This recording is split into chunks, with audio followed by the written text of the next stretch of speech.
Assalamualaikum warahmatullahi wabarakatuh. Alhamdulillah, wassalatu wassalamu ala rasulillah. Ashhadu an la ilaha illallah wahdahu la syarika lah, wa ashhadu anna Muhammadan abduhu wa rasuluh. Segala puji hanyalah milik Allah. Salawat serta salam semoga tercurah kehadirat Rasulullah sallallahu alaihi wasallam. Aku bersaksi bahwa tidak ada Tuhan yang berhak diibadahi dengan benar kecuali Allah, Tuhan yang Maha Esa dan tiada sekutu baginya. Juga bersaksi bahwa Nabi Muhammad sallallahu alaihi wasallam adalah hambanya dan utusannya. Ya ayyuhan nasu inna khalaqnakum min dzakarin wa unsa wa ja'alnakum syu'uban wa qabaila lita'arafu inna akramakum indallahi atqakum innallaha alimun khabir. Wahai manusia, sesungguhnya Aku menciptakan kalian dari seorang lelaki dan wanita, yaitu Adam dan Hawa, dan Kami jadikan kalian bersuku-suku bangsa dan berkabilah-kabilah agar kalian saling mengenal. Sungguhnya Allah Maha mengetahui lagi Maha mengenal.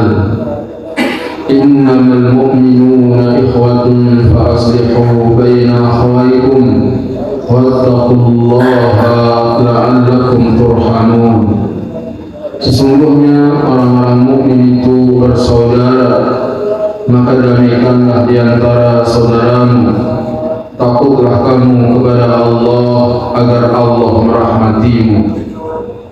Ketahuilah bahwa kehidupan di dunia ini hanyalah permainan, senda gurau, perhiasan, saling berbangga di antara kalian, bersaing dengan banyaknya harta, bersaing dengan banyaknya anak, bagaikan air hujan yang turun dari langit yang membuat petani kagum akan tanaman-tanamannya, kemudian menjadi kering. Engkau lihat warnanya kuning lalu hancur berkeping-keping. Sedangkan di akhirat ada siksa yang pedih, ada ampunan dari Allah dan keridhaannya. Bagi orang-orang yang lalai, maka hidup di dunia ini hanyalah kesenangan yang menipu belaka. Amal ba'du, sesungguhnya sebaik-baik perkataan adalah firman Allah Al-Quranul Karim.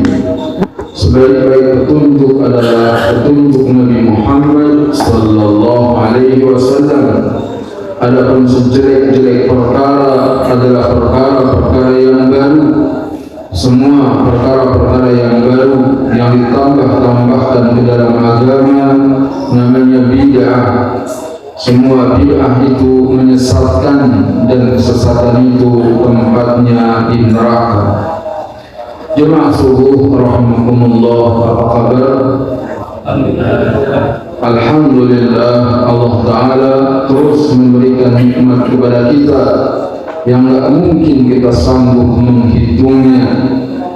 Di antara nikmat itu adalah nikmat hidup. Dengan hidup maka kita bisa bertaubat dari dosa-dosa, mohon ampun dari berbagai kesalahan. Dengan hidup maka kita bisa menambah kebaikan-kebaikan.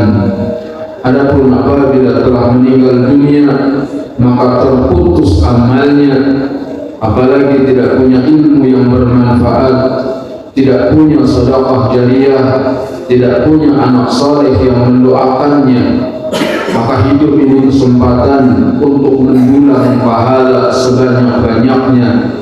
Karena orang yang paling bertakwa pun akan menyesal nanti di hari kiamat. Kenapa tidak lebih takwa lagi? Oleh karenanya waktu demi waktu yang Allah berikan kepada kita harus diingat. Itu semua akan dihisab oleh Allah Ta'ala. Dan amalan yang sangat utama untuk memperbanyak pahala kita diantaranya adalah menuntut ilmu, karena menuntut ilmu itu lebih utama daripada amal-amal sunnah. Bahkan menuntut ilmu lebih utama dari ibadah fardu kifayah. Jadi fardu kifayah pun hukumnya tidak lebih utama daripada menuntut ilmu agama. Maka orang-orang yang diberikan kesempatan untuk hadir di majelis ilmu dialah orang-orang yang dimuliakan oleh Allah Ta'ala. Sebagaimana Allah berfirman, yarfa'illahu alladhina amanu minkum walladhina utul ilma darajat. Allah akan meninggikan orang-orang yang beriman di antara kalian dan orang-orang yang diberi ilmu beberapa derajat. Jadi syarat keutamaan adalah iman, kemudian berikutnya adalah ilmu. Allahumma inna nas'aluka ilman nafi'a wa rizqan thayyiba wa amalan mutaqabbala. Akan tetapi dalam menuntut ilmu adalah kita ikhlas karena mengharapkan ganjaran dari Allah Ta'ala. Rasulullah sallallahu alaihi wasallam bersabda, "Man ta'allama ilman mimma yubtagha bihi wajhullah la yata'allamu illa liyusiba bihi 'aradan min ad-dunya lam yajid 'arafa al-jannati yawm al-qiyamah." Barang siapa yang menuntut ilmu syar'i yang semestinya dia lakukan untuk mencari wajah Allah Ta'ala dengan ikhlas, namun dia tidak melakukannya melainkan untuk mencari keuntungan duniawi, agar nanti bisa menjadi petugas agama, agar nanti bisa jadi menteri agama, agar nanti bisa menjadi pengajar dan seterusnya untuk tujuan duniawi, maka dia tidak akan mendapatkan harumnya aroma surga pada hari kiamat. Hadis sahih diriwayatkan oleh Imam Ahmad, Abu Dawud, Ibnu Majah dan lainnya. Bahkan orang yang tidak ikhlas sangat merugi akibatnya. Rasulullah sallallahu alaihi wasallam menyebutkan sesungguhnya orang yang pertama kali diputuskan perkaranya pada hari kiamat adalah, sampai Nabi menyebutkan, pertama ada orang yang kaya, yang dermawan, menginfakkan hartanya di jalan Allah. Ketika mati diingatkan nikmat-nikmatnya, dia mengatakan, betul ya Rabb, itu nikmat yang kau berikan kepadaku. Lalu Allah bertanya, untuk apa kau gunakan nikmat yang kuberikan? Dia menjawab, tidaklah ada satupun cabang untuk aku menginfakkan harta di jalanmu kecuali aku menginfakkannya karenamu. Maka Allah berfirman, kamu dusta, bahkan engkau bersedekah karena ingin disebut sebagai dermawan. Maka engkau telah mendapatkan julukan itu di dunia. Diseret orang itu, kemudian dilemparkan ke dalam neraka. Begitu juga orang yang diberikan kepadanya fisik yang gagah, yang kuat, diingatkan tentang nikmatnya, dia pun mengakuinya. Lalu ditanyakan, untuk apa kau gunakan nikmat yang kuberikan? Dia mengatakan, tidak ada satupun jalan jihad kecuali aku berjihad karenamu ya Rabb. Maka Allah katakan, kamu bohong, kamu berjihad karena kamu ingin disebut sebagai pahlawan dan engkau telah mendapatkannya di dunia. Dia pun diseret dan dilemparkan ke dalam neraka. Kemudian sampai salah satunya adalah orang yang menuntut ilmu dan mengajarkannya serta membaca Al-Quran. Dia dihadapkan dan diberitahukan nikmat-nikmat Allah kepadanya dan dia pun mengakuinya. Lalu ditanya kepadanya, apa yang kau lakukan pada nikmat yang kuberikan? Dia menjawab, aku menuntut ilmu dan aku mengajarkannya serta membaca Al-Quran karenamu ya Rabb. Allah berfirman, engkau dusta, akan tetapi engkau mempelajarinya agar disebut sebagai orang alim, dan engkau membaca Quran agar disebut sebagai qari, dan hal itu sudah kau dapatkan. Kemudian wajahnya diseret hingga masuk ke dalam neraka. Hadis sahih diriwayatkan oleh Imam Muslim. Itulah bahayanya orang-orang yang menuntut ilmu tapi tujuannya untuk dunia. maka ikhlaskanlah niat kita karena Allah. Juga Rasulullah sallallahu alaihi wasallam bersabda, "La ta'allamul ilma litubahu bihi ulama, wa la litumaru bihi sufaha, wa la takhayyaru bihi majalis, faman fa'ala dzalika fannarun nar." Janganlah kalian mencari ilmu dengan tujuan untuk berbangga-bangga di hadapan ulama. Janganlah kamu menuntut ilmu guna membantah orang-orang yang tidak mengerti, dan janganlah kalian memilih majlis untuk mencari perhatian orang dengannya. Barang siapa yang melakukan hal itu, maka neraka tempat kembalinya. Hadis riwayat Ibnu Majah, Ibnu Hibban dan yang lainnya. Ikhlaskan dalam menuntut ilmu. Israil bin Yunus wafat pada tahun 160 Hijriah rahimahullah mengatakan, barang siapa menuntut ilmu ini karena Allah, maka ia mulia dan bahagia di dunia. Barang siapa yang menuntut ilmu bukan karena Allah, maka dia merugi di dunia dan di akhirat. Bahkan orang hidup sering mencari kebahagiaan. Saya hidup ingin bahagia. Kebahagiaan itu ada pada hati orang yang bertakwa. Kebahagiaan itu ada pada orang-orang yang sibuk dengan menuntut ilmu agama. Orang-orang yang rajin menuntut ilmu agama, mereka adalah para ulama.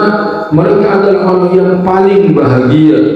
Saking bahagianya mereka mengatakan ketika hendak meninggal dunia, sekiranya raja atau anak raja tahu kebahagiaan yang kurasakan, niscaya akan merebutnya walaupun dengan pedang.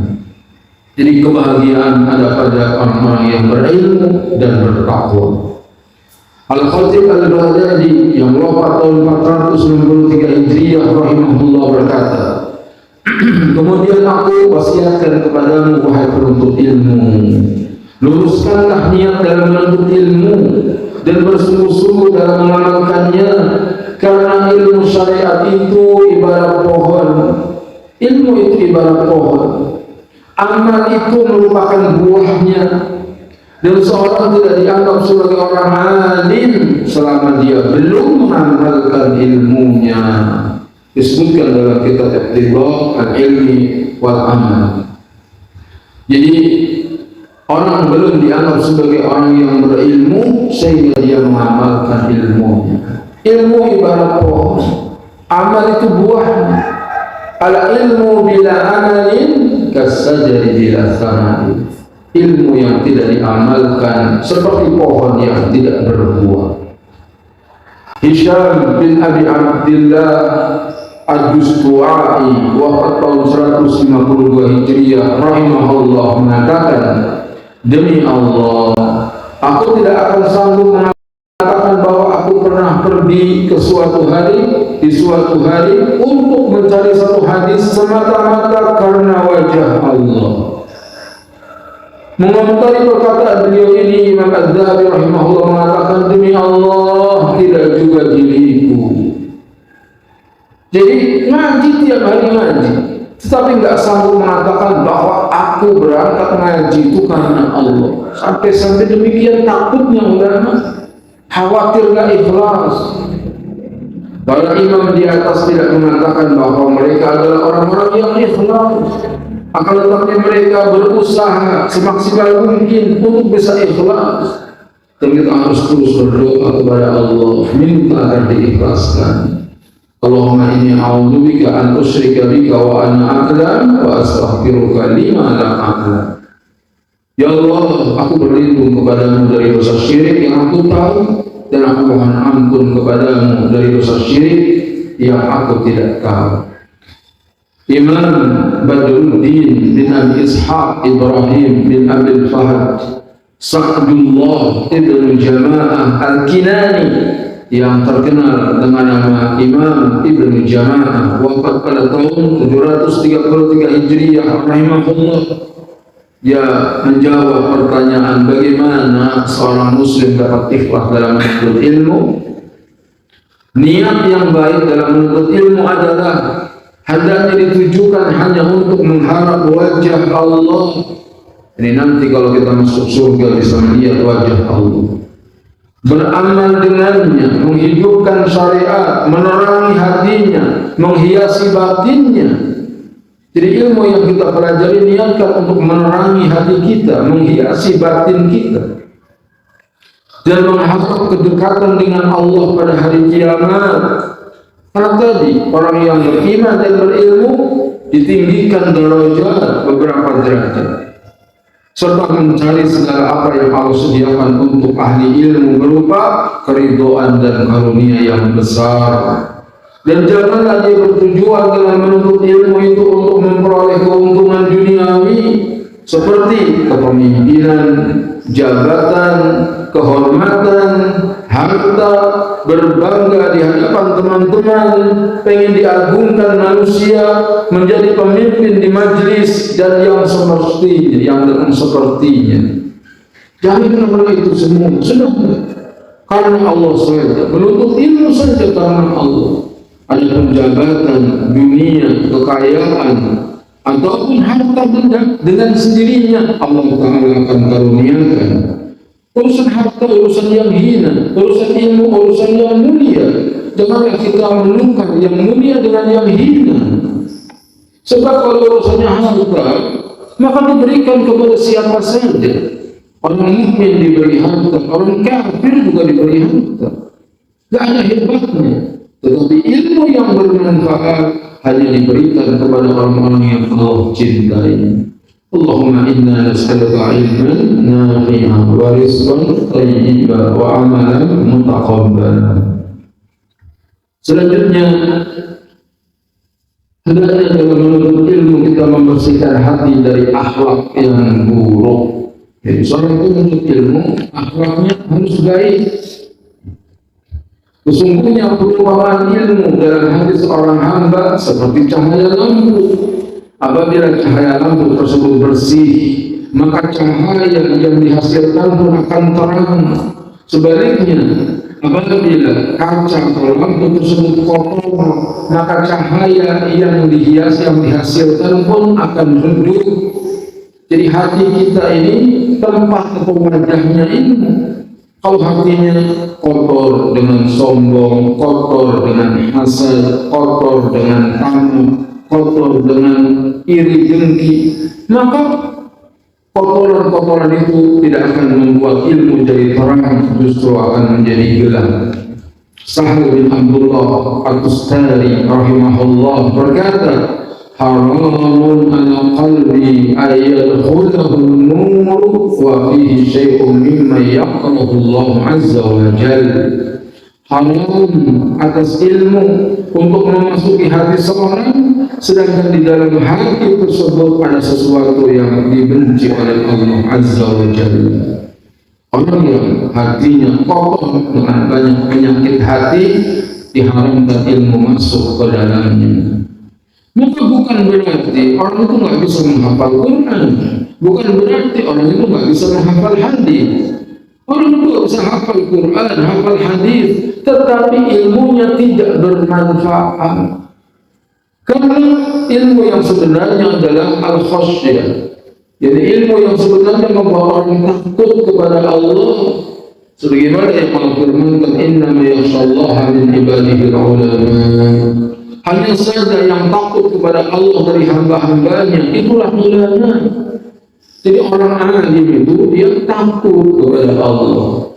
Makin banyak ilmunya, banyak hafalannya, pintar berdebat, tetapi dia nggak takut kepada Allah. Hakikatnya bukan orang yang berilmu. Orang yang berilmu semakin bertambah ilmunya, dia semakin rendah hati. Semakin tinggi ilmunya, dia semakin takut kepada Allah. Semakin bertambah ilmunya, semakin rajin ibadahnya. Semakin bertambah ilmunya, dia tidak tertipu dengan dunia. Ini orang sudah berilmu yang ada hari-harinya mengumpulkan harta, bermewah, bermegah, bakhil dengan keluarganya, bakhil dengan tetangganya. Maka ilmunya seakan-akan tidak berguna. Allahumma inna nas'aluka ilman nafi'an wa rizqan thayyiban wa amalan mutaqabbalan. Dan untuk mendapatkan ilmu itu diantaranya juga harus berdoa terus kepada Allah. Karena Nabi Muhammad SAW juga diajari oleh Allah agar berdoa dalam surat Toha ayat 114, Waqur Rabbi zidni ilma. Dan katakanlah wahai Muhammad SAW, wahai Rabbku, tambahkanlah ilmu kepadaku. Allah tidak menyuruh Nabi yang untuk mengatakan Rabbi zidni al-mala atau misalnya ad-dunya. Ya Allah, tambahkanlah aku harta dunia, tidak. Tapi yang disuruh minta tambahan ilmu. Juga beliau mengucapkan doa di antaranya, Allahumma inni as'aluka ilman nafi'a wa rizqan thayyiba wa amalan mutaqabbala. Ini doa harus terus kita baca. Ya Allah, aku mohon kepadamu ilmu yang bermanfaat, rizki yang baik, dan amal yang diterima. Ada orang yang menceritakan tentang kesuksesannya, bahwa alhamdulillah saya begini, saya ceritakan ini bukan untuk ria, tapi demi menceritakan tentang surat Duha ayat terakhir, fa'amma binikmati rabbika fahaddits. Adapun dengan nikmat Tuhan maka ceritakanlah.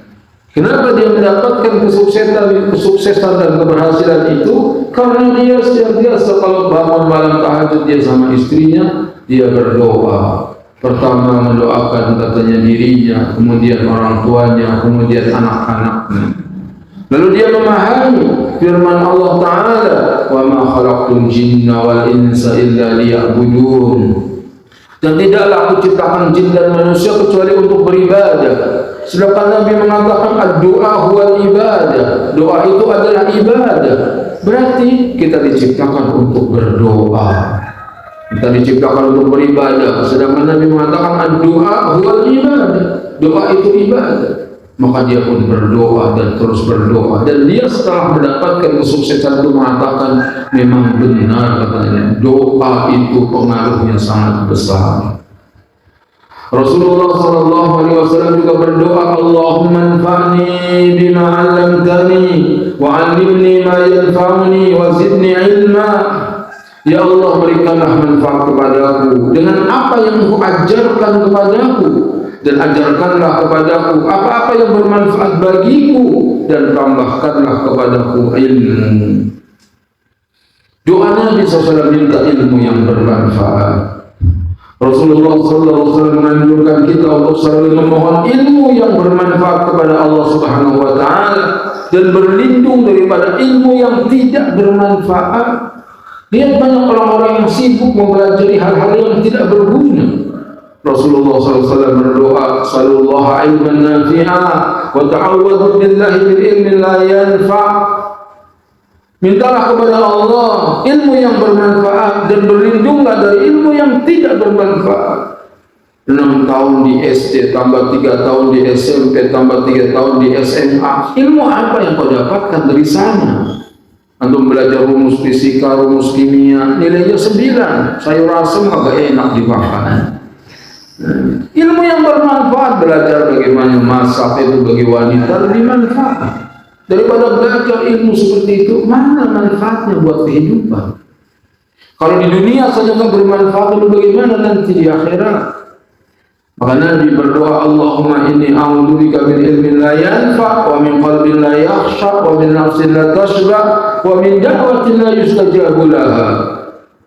Ya Allah, aku berlindung kepadamu dari ilmu yang tidak bermanfaat, dari hati yang tidak khusyuk, dari nafsu yang tidak pernah puas, dan doa yang tidak dikabulkan. Kita mohon kepada Allah, terus berdoa kepada Allah, dan Allah Maha mengabulkan doa. Dalam menuntut ilmu, hendaknya seorang muslim bersungguh-sungguh. Ilmu itu nggak bisa nyantai-nyantai, nggak bisa nanti-nanti. Kamu nyari duit tiap hari, padahal duit hanya dibutuhkan sekali-sekali. Sedangkan ilmu dibutuhkan setiap tarikan nafas kita.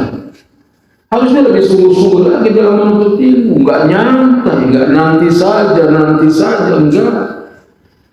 Imam Syafi'i rahimahullah berkata, pernah mengatakan dalam syairnya, akhi lan tanal ilma illa bisidqatin sa'umbika an tafsiliha bibayanin. Zaka'un wa hirsun wa ijtihadun wa bulghatun wa suhbatu ustadin wa tuluz zaman. Wahai saudaraku, engkau tidak akan mendapatkan ilmu kecuali dengan enam perkara. Jadi untuk bisa dapat ilmu ada 6 perkara. Aku akan sampaikan kepadamu secara terperinci. Zaka'un, syarat yang pertama punya kecerdasan. Orang bisa berilmu, dapat ilmu karena cerdas, mudah menghafal, mudah memahami, itu orang yang cerdas. Yang kedua hirsun, yang semangat, kemauan keras. Wajtihadun, yang ketiga sungguh-sungguh, cerdas, punya kemauan, jangan malas, punya kemauan. Kemudian sungguh-sungguh, main-main, sungguh-sungguh. Bangun tidur ilmu, terus. Wabulhatun, dan harus punya bekal, punya modal. Namanya ilmu, bawa pulpen, bawa buku tulis, mencatat, ada modal. Lagi zaman sekarang, maka butuh transport. Orang yang pengen berilmu harus punya modal. Kemudian wasfat ustadin, harus ada bimbingan guru. Harus ada bimbingan. Semua orang yang menjadi ulama, mereka punya guru, ada bimbingan guru. Sampai dia punya alatnya untuk mengumpulkan ilmu, punya dasar-dasarnya. Setelah itu dia bisa mengembangkan sendiri ilmunya. Tapi awalnya harus dia punya bimbingan dari ulama. Waktu zamanin, dan butuh waktu yang lama. Ngaji itu lama, sampai kapan? Sampai mati untuk menuntut ilmu terus. Gak bisa saya sudah ngaji 3 bulan, pesantren kita langsung pintar. Gak bisa. Bertahun-tahun orang itu dulu pesantren, berangkat masih anak-anak, pulang-pulang udah bawa anak, menikah sama anaknya Pak Kiai. Jadi belajar itu 16 tahun, 18 tahun. Syekh Ali Hasan yang berangkat Halal bin Asari bermula zaman dengan Syekh Albani kurang lebih 25 tahun. Begitu juga Abdullah Rabbani duduk di majelis nasihat Anas bin Malik atau Ibn Umar 25 tahun belajar dalam waktu yang lama. Harus sungguh-sungguh, harus semangat. Karena mukmin yang kuat lebih baik dan lebih dicintai oleh Allah daripada mukmin yang lemah. Yahya bin Abi Katsir yang wafat pada tahun 132 Hijriah rahimahullah berkata, la yustata'ul ilma bi rahatil jismi, la yustata'ul ilma bi rahatil jismi. Ilmu tidak akan diperoleh dengan tubuh yang dimanjakan. Penuntut ilmu bentar-bentar yang ngopi-ngopi yuk kita jalan-jalan. Bukan, penuntut ilmu itu serius. Tidak akan mendapatkan ilmu dengan fisik atau jisim yang dimanjakan. Rasulullah SAW bersabda, innamal ilmu bita'allum wal ilmu bitahallum, wa man yataharra khaira yu'tahu wa man yatawaqqa syarra yu'tahu. Al-ilmu bita'allum, ilmu itu dengan dipelajari. Jadi ilmu, orang itu bisa alim begitu ya, karena belajar, terus belajar. Wa ilmu bitahallum, dan lemah lembut itu dengan dilatih. Orang ada sifatnya keras kasar, oh kamu keras kasar begitu, oh saya dari sononya. Nggak bisa, harus dirubah. Sikap kasar itu bisa dilatih. Oh saya keturunan orang kasar, jangankan keturunan orang kasar. Gajah saja bisa dilatih, singa aja bisa dimain sirkus. Masa kamu nggak bisa berubah? Jadi al-ilmu bitahallum. Orang alim itu bisa dengan berlatih lemah lembut. Barang siapa yang memilih kebaikan, mengutamakan kebaikan, maka dia akan memperoleh kebaikan. Barang siapa yang berlindung menjauh dari kejahatan, maka dia akan terhindar dari kejahatan. Dan kita harus sungguh-sungguh sampai istilahnya seorang itu harus rakus dengan ilmu. Nabi mengatakan man humani la yasma'an, dua kelompok orang yang rakus gak pernah kenyang. Man humun fil ilmi la yasba'u minhu, orang yang rakus dengan ilmu maka dia tidak pernah kenyang dengan ilmu. Dia belajar lagi, dia belajar. Wa man humun fid dunya la yasba'u minha, dan orang yang rakus dengan dunia dia pun tidak akan kenyang. Alhamdulillah, matanya sudah buta, badannya sudah lumpuh, tapi kalau cinta sama dunia diceritain, itu masjid karpetnya pada rusak, mau ganti karpet, bapak menyumbang berapa, dia pura-pura macamnya. Tapi begitu dibilang tanah samping kuburan itu mau dijual, apa katanya? Per meternya berapa? Langsung respect kalau urusan membeli dunia. Begitu gambaran orang-orang yang rakus dengan dunia. Dan hendaknya kita memulai dengan mempelajari Al-Quran. Hendaknya seorang penuntut ilmu memulai perjalanan menuntut ilmu dengan terlebih dahulu mempelajari Al-Quran yang mulia. Ia hafalkan Al-Quran dan bersungguh-sungguh dalam memahami tafsirnya. Seorang penuntut ilmu hendaknya mengetahui bahwa menuntut ilmu memiliki beberapa tahapan yang harus dilalui. Dia harus memulai dari yang paling penting, yang terpenting, kemudian baru yang penting. Dia tidak boleh tergesa-gesa, maka dia harus bersabar dan mengetahui kadar kemampuan dirinya. Belajar itu harus sabar, tak boleh tergesa-gesa. Orang baru duduk belajar mustalah hadis, baca Quran nggak bisa belajar tafsir hadis. Bagaimana? Harus diawali dengan yang pokok terlebih dahulu. Para ulama kita tidak pernah melewati dan menyimpang dari tahapan menuntut ilmu, karena bertahap dalam menuntut ilmu adalah jalan selamat untuk memperoleh ilmu. Ada jalannya. Orang nggak ngerti apa-apa tahu langsung belajar ilmu yang harusnya dipelajari oleh ulama. Ibarat masuk rumah loncat lewat jendela. Nggak benar. Ada pintunya, ada jalannya. Bertahap dalam menuntut ilmu ini berdasarkan firman Allah Tabaraka wa Ta'ala, wa Qur'anan faraqnahu litaqra'ahu 'alan nasi 'ala muktin wa nazzalnahu tanzila.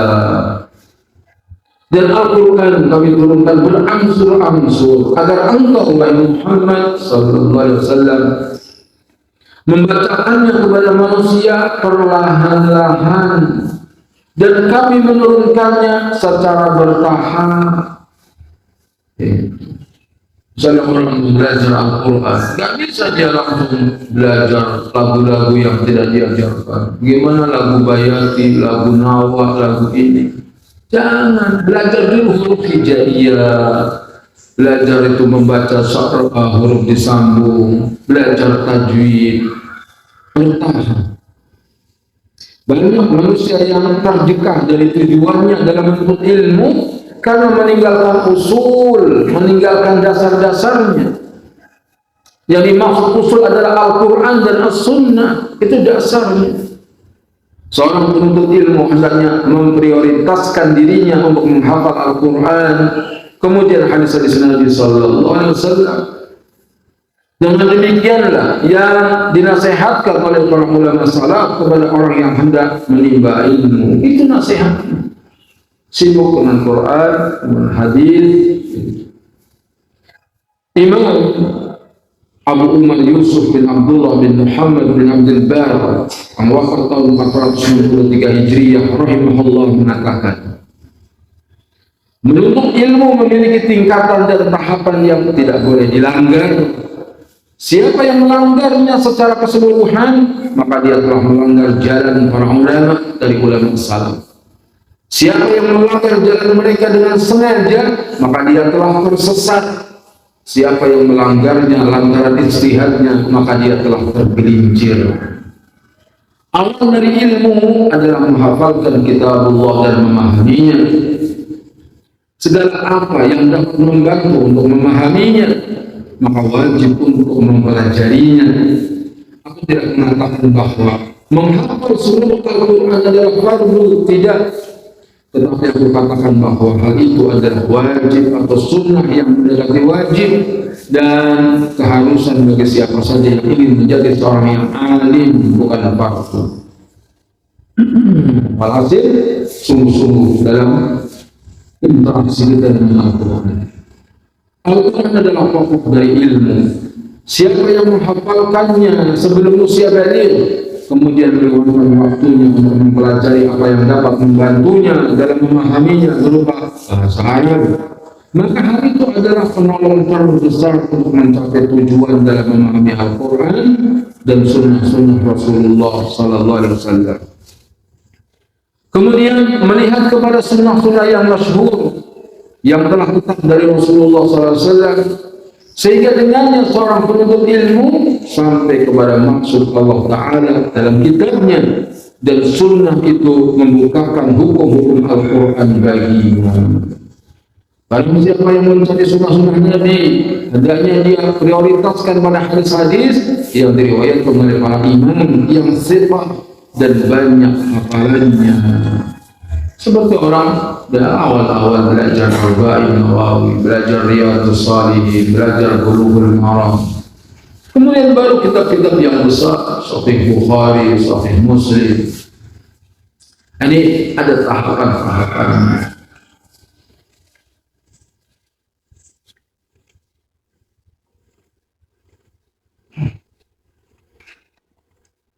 Selanjutnya menjauhkan diri dari dosa dan maksiat dan selalu bertakwa kepada Allah. Jalan agar kita bisa paham ilmu itu harus bertakwa, jauhi maksiat. Allah Subhanahu wa taala berfirman, "Wattaqullaha wa yu'allimukumullahu wallahu bikulli syai'in 'alim." Dan bertakwalah kepada Allah, Allah akan memberikan pengajaran kepadamu. Jadi takwa kepada Allah, Allah akan memberikan pengajaran kepadamu. Dan Allah Maha mengetahui segala sesuatu. Allah Ta'ala juga berfirman, "Ya ayyuhalladzina amanu in tattaqullaha yaj'al lakum furqana wa yukaffir 'ankum sayyi'atikum wa yaghfir lakum wallahu dzul fadlil 'adzim." Orang-orang yang beriman, jika kamu bertakwa kepada Allah, niscaya Dia akan memberikan furqan kepadamu. Jadi dengan ketakwaan kita bisa tahu mana hak, mana batil, mana tauhid, mana syirik, mana sunnah, mana bid'ah. Diawali dengan ketakwaan kepada Allah. Dan Allah akan menghapuskan segala kesalahanmu dan mengampuni dosa-dosamu. Allah memiliki karunia yang besar. Maksud Al-Quran pada ayat di atas adalah petunjuk yang dapat membedakan antara hak dan batil. Ayat ini menjelaskan bahwa orang yang bertakwa kepada Allah, maka Allah akan memberikannya ilmu. Dengannya dia dapat membedakan mana yang hak, mana yang batil. Oleh karenanya Abdullah bin Mas'ud radhiyallahu anhu yang wafat pada tahun 32 Hijriah mengatakan, "Sungguh aku mengetahui bahwa seorang lupa terhadap ilmu yang pernah diketahuinya dengan sebab dosa yang dilakukannya. Dulu sudah hafal juz amma, dulu sudah hafal arba'in, kok sekarang lupa ya? Tidak lain sebabnya adalah matamu melihat yang haram, telingamu mendengar yang haram, mulutmu membicarakan yang haram, tanganmu menyentuh yang haram, kakimu melangkah ke tempat yang haram." Itu yang menyebabkan ilmu yang sudah dipelajari kemudian jadi hilang. Imam Ibnu Qayyim rahimahullah menjelaskan dalam kitabnya Ad-Da' wa Dawa bahwa seorang tidak mendapatkan ilmu disebabkan dosa dan maksiat yang dilakukannya. Di antara dampak buruk maksiat adalah terhalang dari ilmu. Seseorang terhalang dari ilmu yang bermanfaat disebabkan banyak melakukan dosa dan maksiat. Seorang muslim dan muslimah harus menjauhi dosa-dosa besar, apalagi dia seorang penuntut ilmu.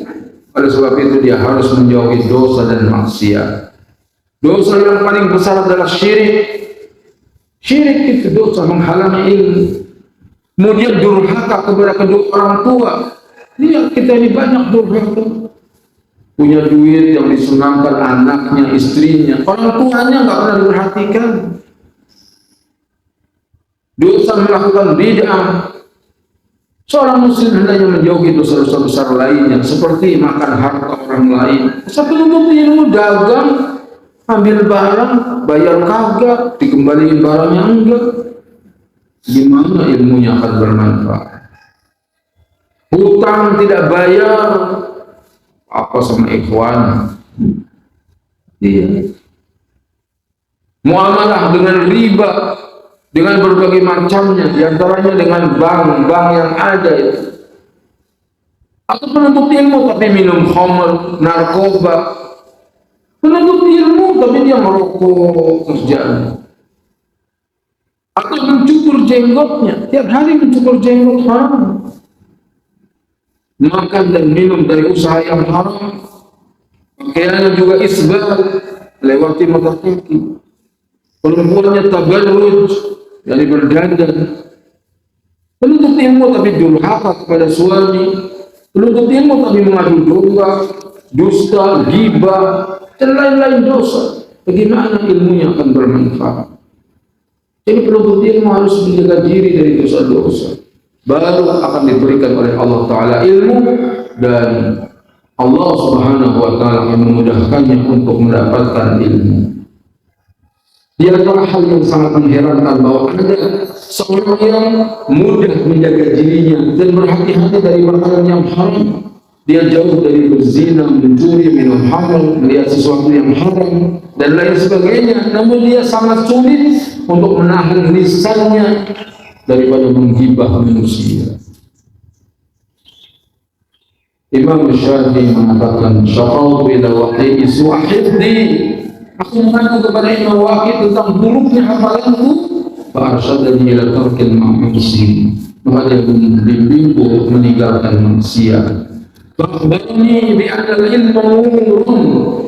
Guruku Waqi' mengatakan bahwa ilmu itu cahaya. Wa nurullahi la yuhda li'asin. Cahaya Allah tidak akan diberikan kepada tukang maksiat. Inilah sebagai penyemangat kita di hari ini untuk senantiasa menjaga waktu menuntut ilmu, semangat menuntut ilmu, hadir di pengajian, jangan sombong, merasa sudah tahu, sudah pintar. Makanya yang seperti ini akan rugi nanti di hari kiamat. Duduk antum dari subuh sampai syuruk itu nilai yang besar di sisi Allah. Nilai yang besar di sisi Allah. Apalagi hari sholat subuh kemudian duduk pada tempatnya, maka malaikat selalu mengatakan Allahumma firlahu, Allahumma arhamhu, Allahumma tub alaihi. Ya Allah ampunilah dia, ya Allah rahmatilah dia, ya Allah terimalah taubatnya. Selama kita belum berhadas, selama kita belum pergi dari tempat duduknya. Sallallahu ala nabiyyina Muhammadin wa ala alihi wa sahbihi ajma'in. Silakan kalau ada yang ditanya. Alhamdulillah wassalatu wassalamu ala Rasulillah. Asyhadu an la ilaha illallah wahdahu la syarika lah wa asyhadu anna Muhammadan abduhu wa rasuluh. Selanjutnya seorang penuntut ilmu hendaknya dia memanfaatkan waktu mudanya, memanfaatkan mumpung masih sehat. Jangan sampai dia tertipu dengan panjang angan-angan dengan mengatakan nanti aja. Karena setiap waktu yang berlalu dari umurnya tidak ada gantinya. Jadi yang sudah terlewat waktu itu nggak bisa diulang lagi. Kemarin misalnya kita nggak ngapa-ngapain. Imam As-Subki rahimahullah berkata, siapa yang memiliki otak yang cemerlang, kemudian dia menyia-nyiakan waktunya tanpa menyibukkan diri dengan ilmu, maka dia telah merugi dengan kerugian yang jelas, dan dia akan menyesal di waktu yang tidak bermanfaat lagi semua penyesalan. Bisa akalnya menghafal, bisa memahami, tapi kalau waktunya dibuang begitu saja, nanti dia nyesal. Seorang penyair berkata, "Idza anta lam tazra wa absarta hasida nadimta ala tafriti fi zamanil badri." Jika engkau tidak menanam dan melihat para pemanen memenuhi hasilnya, maka engkau akan menyesal atas kelalaian pada masa menanam. Idza anta lam tazra, kalau kamu tak bercocok menanam, wa absarta hasida, lalu melihat ada orang pada panen, yang terjadi, kenapa saya dulu nggak nanam ya? Coba kalau saya nanam, saya sekarang sudah memetik hasilnya. Jadi saatnya umur masih muda, di bawah 40 dia masih muda. Jadi baru belajar agama umur 18 tahun. Ada yang umur 30 tahun baru mulai ngaji, tetapi dia sungguh-sungguh. Dia bisa menjadi ulama, bisa menguasai ilmu. Siapa yang memiliki otak cemerlang dan dia masih muda, maka hendaknya dia memanfaatkan otaknya, waktu mudanya, waktu sehatnya, waktu luangnya guna menuntut ilmu yang bermanfaat bagi dunia dan akhiratnya. Karena kalau dia tidak melakukannya, maka otaknya akan melemah dimakan waktu. Jadi otak itu lama-lama bisa lemah. Yang tadinya hafal sering, naruh kunci itu lupa di mana. Lama-lama pikun.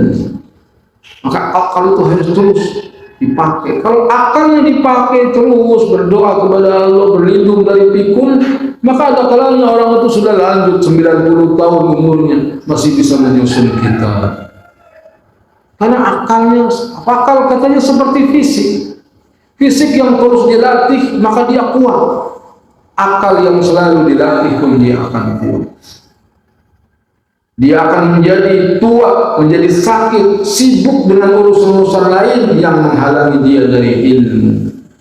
Saya cerdas, akalnya nggak dipakai buat ilmu, maka lapuk akhirnya akalnya, nggak ada yang dihasilkannya.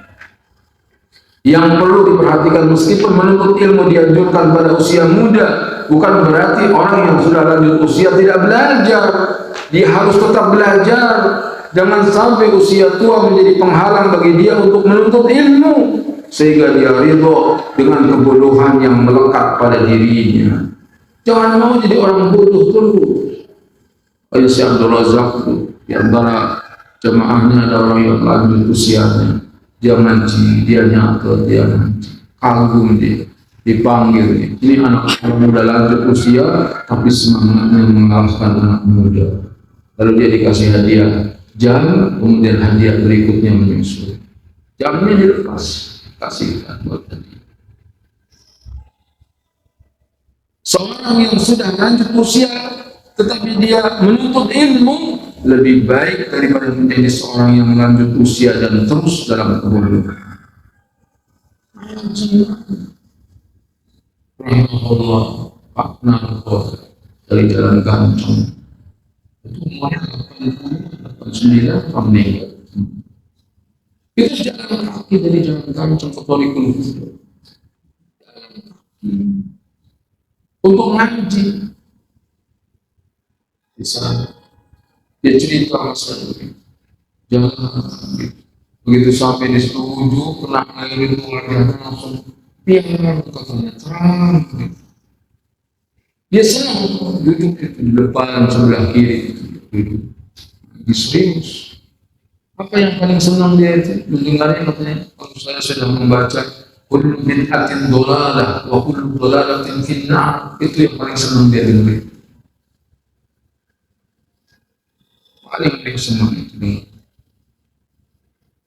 Dan anak-anaknya semuanya disuruh ahli praktek, disuruh belajar ngaji, padahal memang sudah umur 40-an.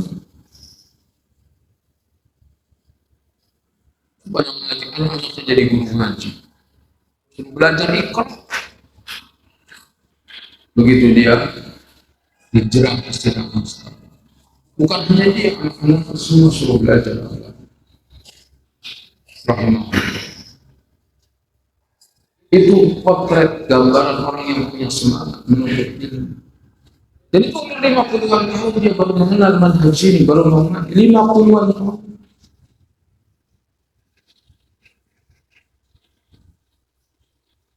Dari itu di rumah sakit di pos. Tiap dengar azan, Allah, namanya langsung bergerak, pengen ke masjid. Niatnya masih kuat di hati, padahal sudah nggak bisa apa dari ini. Tapi asal dengar suara azan, ya gelisah. Semoga Allah ampuni dosa-dosanya. Kita ini yang masih muda-muda sama wah ngaji, kurang enak badan, kurang enak badan. Kadang peluang lihat langit mendung, tidak. Sungguh-sungguh dalam menuntut ilmu. Mumpung masih ada yang mau ngajar, musuh masih ada majelis ilmu. Nanti kalau sudah nggak ada lagi orang menuntut ilmu, ada yang mengajar, baru kecewa. Dan tidak boleh sombong. Ketahuilah bahwa sombong dan malu menyebabkan pelakunya tidak akan mendapatkan ilmu. Jadi penghalang ilmu, satu, sombong. Belajar apa? Sudah salah, udah pernah gue. Sombong. Mereka sudah pernah. Padahal dia paham juga enggak. Jadi sombong itu menghalangi. Belajar apa? Ikut masa ikut kayak orang TK aja. Sombong dia nggak mau belajar, nggak akan dapat ilmu. Jadi orang yang menuntut ilmu harus jauh ke sifat sombong. Yang kedua, malu. Malu. Bawa kitab malu, bawa Quran malu. Ummul Mukminin Aisyah radhiyallahu anha pernah berkata tentang sifat para wanita Ansar. Nikman nisa'ul Ansar, sebaik-baik wanita adalah wanita Ansar, wanita Madinah. Lam yamna'hunnal haya'u ayatafaqahna fid din. Rasa malu tidak menghalangi mereka untuk memperdalam ilmu agama. Wanita memang punya sifat malu, itu, tapi tidak menghalangi untuk menuntut ilmu. Kenapa kamu nggak ngaji? Aduh, nggak ada perempuan, cuma sendirian. Walaupun sendirian, jangan gara-gara malu kemudian menghalangi menuntut ilmu. Ummu Sulaim radhiyallahu anha pernah menanyakan kepada Rasulullah sallallahu alaihi wasallam, wahai Rasulullah, sesungguhnya Allah tidak malu terhadap kebenaran. Apakah seorang wanita wajib mandi apabila dia bermimpi, mimpi jima? Rasulullah SAW mengatakan, na'am idza ra'atil ma, iya apabila dia melihat air mani. Maksudnya seorang wanita wajib mandi apabila dia mimpi jima dan keluar mani. Ia dapati air mani setelah terbangun dari tidurnya. Ini ilmu, nggak malu bertanya masalah yang seperti itu. Maka dikatakan oleh Imam Mujahid bin Jabir pada tahun 104 Hijriah, katanya, la yata'allamul ilma mustahyin wala mustakbirun. Tidak akan mendapatkan ilmu orang yang malu dan orang yang sombong. Malu dari menuntut ilmu, gak akan dapat ilmu. Wahai para penuntut ilmu, lihatlah bagaimana Nabi Musa alaihissalam meningkatkan dakwahnya untuk sementara waktu, kemudian menuntut ilmu kepada Nabi Khidir. Nabi tugas dakwah, tinggalkan dakwah untuk ngaji di belakang Nabi Khidir alaihissalam. Lihatlah Umar bin Khattab bertanya kepada Abu Hurairah. Dan lihat juga bagaimana Abu Musa al-Ash'ari bertanya kepada Ibnu Mas'ud radhiyallahu anhu.